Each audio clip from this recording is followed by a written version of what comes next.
Hi everybody, this is a build I've been working on for the last week or so of the league. This is a Spectral Helix Poison Pathfinder.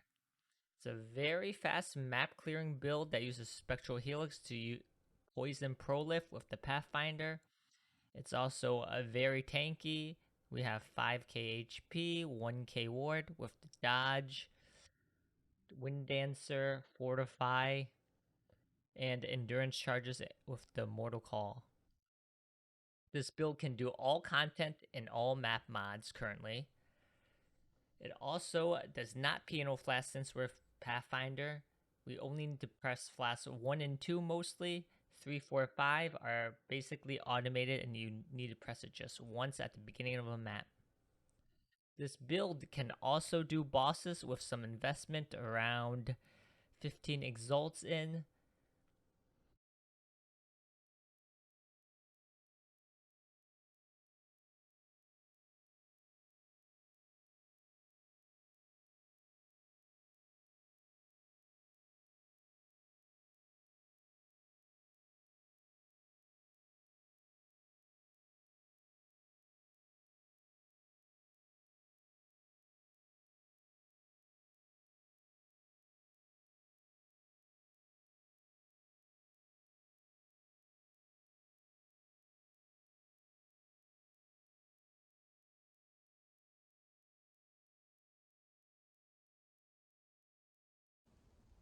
Okay, here we have a T15 Conqueror, 43% increased health, and A8. So we start off the fight by dropping Wither Totems, go Blood Rage, and then you start laying down the Spectral Helixes. And that's the playstyle.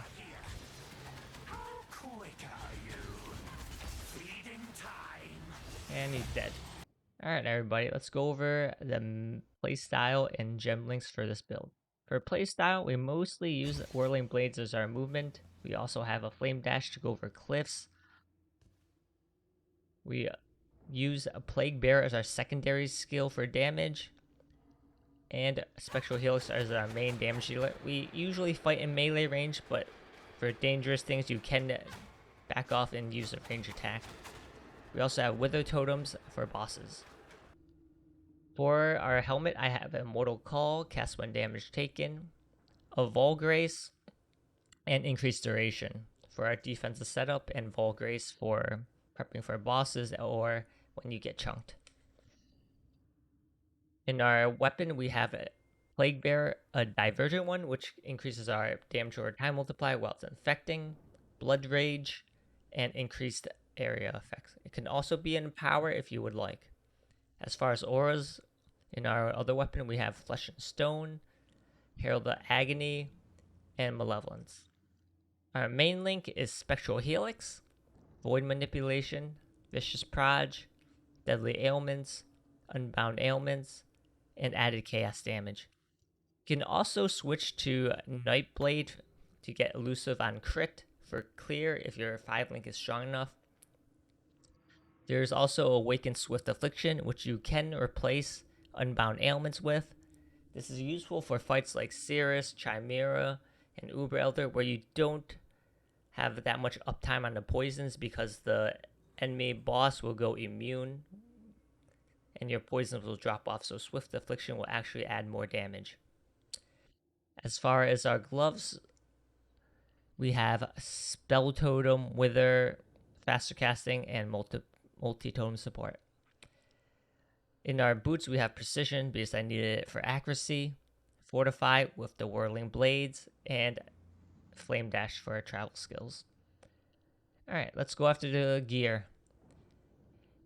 In my helmet, we have a ward helmet. We're focusing as much ward as possible. It's a hunter helmet. We were trying to roll negative chaos res to nearby, but I didn't hit it. But it's fine, it's just res and high ward.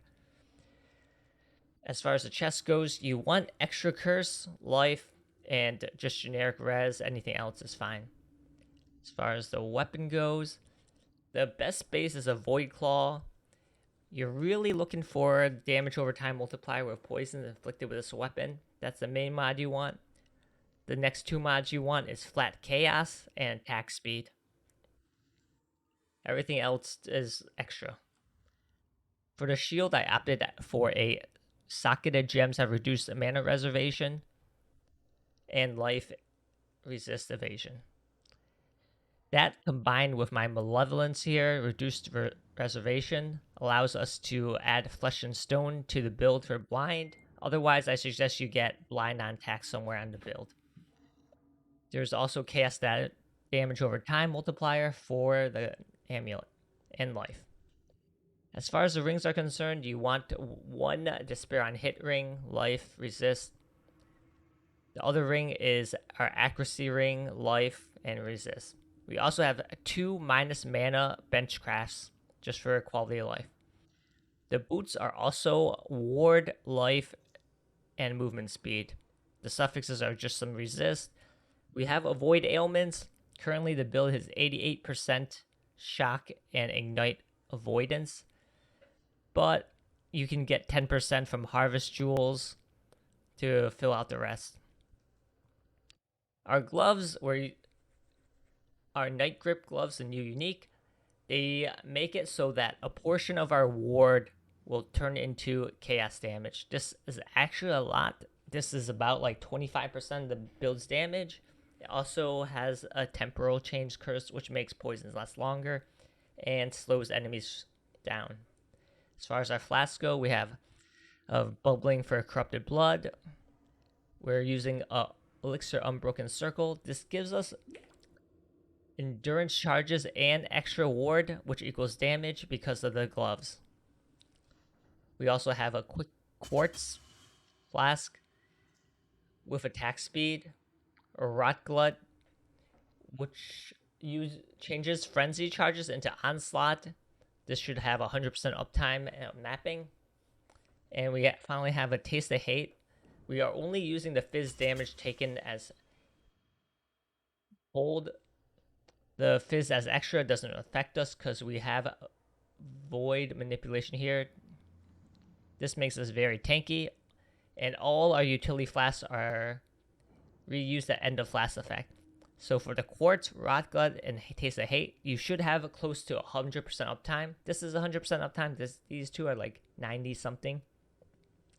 This one will have about 70% for the unbroken circle.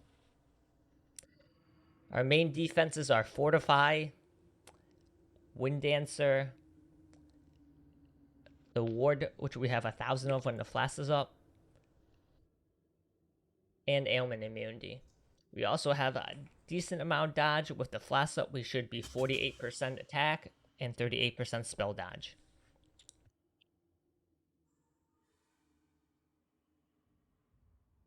Alright, let's go over the tree really quick. This is a very standard flask and poison build tree. We have some ailment immunity here and here. The typical flask nodes, nothing special. Claw nodes for poison. We have unnatural instinct here. If you can't afford one at the beginning of the build, just pass through the life nodes. We have flask here.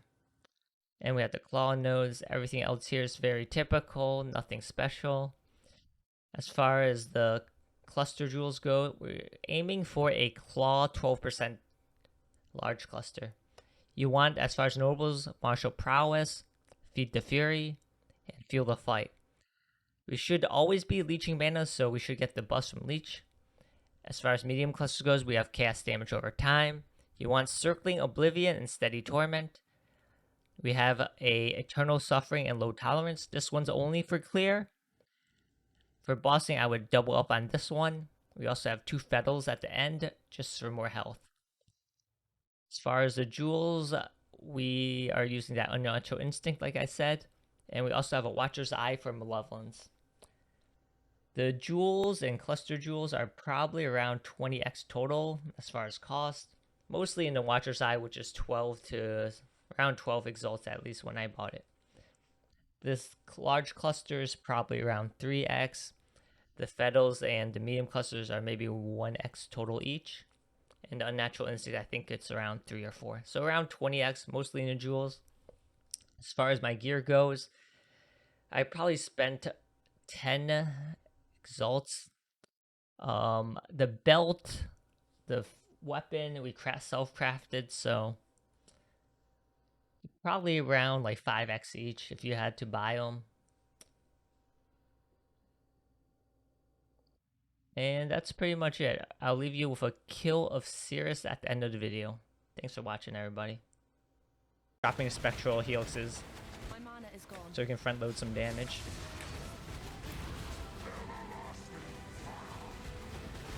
Like I said, we can do damage here, right? But unfortunately, the damage drops off.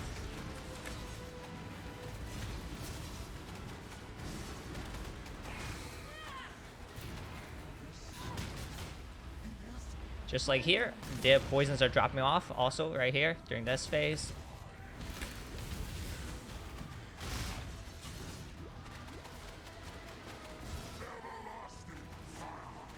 It's quite annoying in this fight, honestly.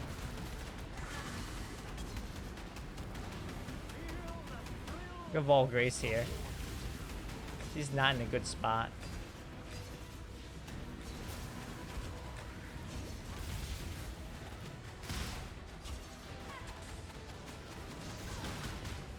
Once again, poisons are dropping off.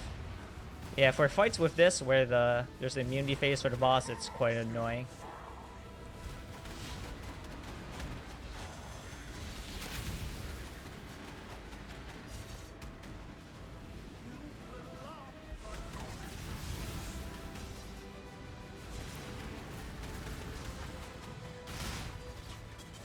Can ramp up some poisons hopefully here.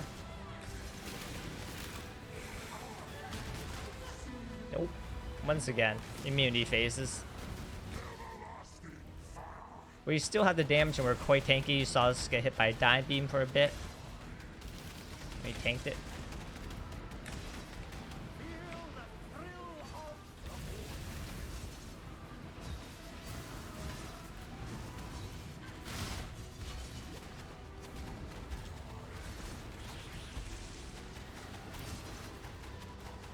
But if we have time